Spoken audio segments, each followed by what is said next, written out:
Private hospital ਦਾ bill insurance cover ਕਰੂਗੀ ਕਿ ਨਹੀਂ? मुख्यमंत्री सहज योजना कार्ड हैगा, फिर कोई टेंशन नहीं, थोड़ा सारा ट्रीटमेंट कैशलेस है। बिना पैसिਆਂ ਦੇ? जी हाँ, ਹਰੇਕ ਨਾਗਰਿਕ ਜਿਹੜਾ ਹੈ ਉਹ ਮੁੱਖ ਮੰਤਰੀ ਸਿਹਤ ਕਾਰਡ ਜਦੋਂ ਬਣ ਗਿਆ ਤਾਂ ਉਹ 10 ਲੱਖ ਰੁਪਏ ਦਾ ਮੁਫਤ ਤੇ ਕੈਸ਼ਲੈਸ ਜਿਹੜਾ ਇਲਾਜ ਕਰਾਉਣ ਦੇ काबिल भी होगा, एलिजिबल भी होगा। पंजाब सरकार लेकर आई है दुनिया की पहली सेहत योजना। अब पैसे के कारण पंजाब का कोई भी नागरिक बढ़िया इलाज से वंचित नहीं रहेगा। सेहत का हक सबके। अस्सलाम वालेकुम नाजरीन, मैं हूं आपका दोस्त नदीम अकरम और आप देख रहे हैं पल पल न्यूज। आज की 3 सबसे बड़ी हेडलाइन सीधे आपके सामने। ईरान पर अमेरिकी हमला तय, ट्रंप के सामने जंग के 3 ऑप्शन। ईरान से जंग के माहौल में अमेरिका सऊदी की 9 अरब डॉलर की मिसाइल डील, सवालों के घेरे में रियाद। वही बात होगी हुर्मुज में जंग अलर्ट, IRGC की लाइव फायर ड्रिल और सेंटकॉम की खुली चेतावनी। नाजरीन, आज मिडल ईस्ट बारूद के ढेर पर बैठा हुआ है और दुनिया की सांसें थमी हुई है। जहां आप ये खबर देखें कि ईरान पर अमेरिकी हमला तय है। दोस्तों, वॉशिंगटन और तेहरान के बीच तनातनी अब अपने चरम पर पहुंच चुकी है। अमेरिकी मीडिया रिपोर्ट साफ कह रही है कि राष्ट्रपति डोनाल्ड ट्रंप के सामने ईरान पर हमले के 3 बड़े ऑप्शन रखे गए हैं। पहला ऑप्शन, ईरान के न्यूक्लियर प्रोग्राम को तबाह करना, पूरी तरीके से खत्म करना। और दूसरा ऑप्शन, ईरान की बैलिस्टिक मिसाइल ताकत को खत्म करना। और तीसरा सबसे बड़ा ऑप्शन, ईरानी सरकार को गिराने की कोशिश करना, यानी खामेनी साहब पर हमला करना, या इन तीनों को मिला जुलाकर एक ऐसा हमला करना जिससे ईरान डर जाए। दोस्तों, अमेरिकी अधिकारी कहते हैं कि ट्रंप ऐसा हमला चाहते हैं जो तेज हो, फैसला कून हो और अमेरिका को लंबी जंग में ना घसीटे। उनका मकसद है तेहरान को इस हालात में पहुंचा देना कि वे अमेरिकी न्यूक्लियर शर्तें मान लें और अपने ही मुल्क में विरोधियों पर दबाव कम करें। कुछ रिपोर्ट्स में यह भी सामने आया है कि अमेरिका का एक ग्रैंड प्लान पर काम कर रहा है जिसमें ईरान की सरकारी इमारतें और रिवोल्यूशनरी गार्ड यानी IRGC के ठिकाने सीधे निशाने पर होंगे। क्या खामेनी साहब निशाने पर है? सबसे बड़ा सवाल यही है, क्या अमेरिका सीधे ईरान के सुप्रीम लीडर अयतुल्ला अली खामेनी साहब को निशाना बना सकता है? अमेरिकी अधिकारी मानते हैं कि यह ऑप्शन बेहद मुश्किल है क्योंकि ईरान की सिक्योरिटी लोहे की दीवार जैसी है और तेहरान समंदर से बहुत अंदर स्थित है। और अगर मान लीजिए खामेनी साहब हट भी जाते हैं तो क्या कोई गारंटी है कि अगली सरकार अमेरिका की दोस्त होगी? नहीं नाज़रीन, बल्कि डर यह है कि कोई बड़ा IRGC कमांडर सत्ता में आ जाए जो मौजूदा हालात से भी ज्यादा सख्त होगा। खुद अमेरिकी विदेश मंत्री मार्को रूबियो ने माना है कि ईरान में सत्ता बदली तो आगे क्या होगा, इसका कोई आसान जवाब किसी के पास नहीं है कि हम अगर ये कर भी दें तो होगा क्या। वहीं दूसरी बात चल रही है अमेरिका सऊदी मिसाइल डील।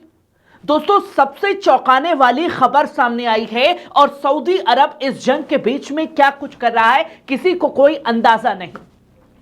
नाजरीन, जब ईरान से जंग की आहट तेज हो रही है उसी वक्त अमेरिका और सऊदी अरब के बीच 9 अरब डॉलर की पैट्रियट मिसाइल डील हो जाती है।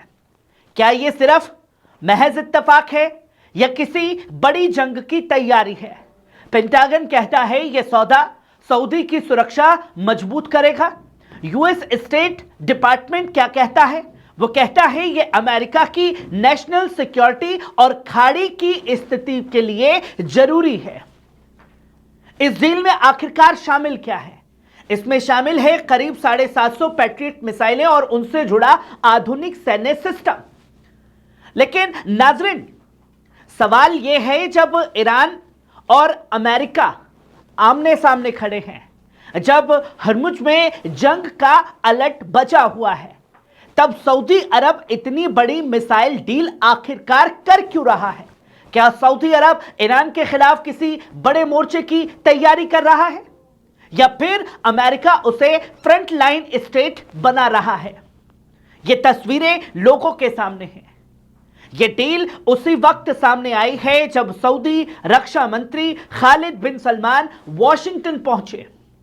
उन्होंने मुलाकात की अमेरिकी विदेश मंत्री मार्को रूबियो से, रक्षा मंत्री पीट हेग्सेथ से, मिडिल ईस्ट दूत स्टीव विटकॉफ से, और साथ ही साथ मीटिंग में यह कहा गया कि अमेरिका सऊदी रिश्ते और मजबूत होंगे, डिफेंस पार्टनरशिप बढ़ेगी और मिडिल ईस्ट में अमन कायम किया जाएगा।